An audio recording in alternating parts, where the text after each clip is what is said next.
Hello there, you are watching our tutorial on how to generate various reports in Eazzy Corporate Secretarial. You will be able to generate many reports in Eazzy Corporate Secretarial from the homepage. By clicking on the drop-down button next to each heading, you will see the drop-down list of all the reports you may extract.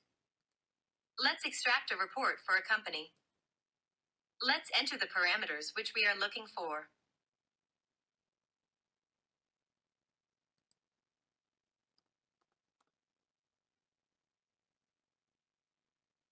Click on Search.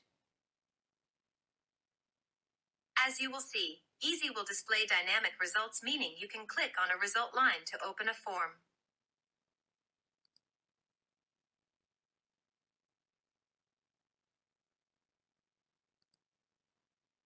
Clicking on an icon on the left will open the form.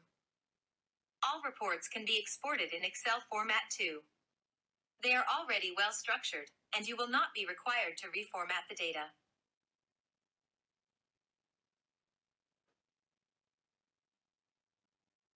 The lines are readily convertible as tables, from which you will be able to create pivot tables for further data analysis.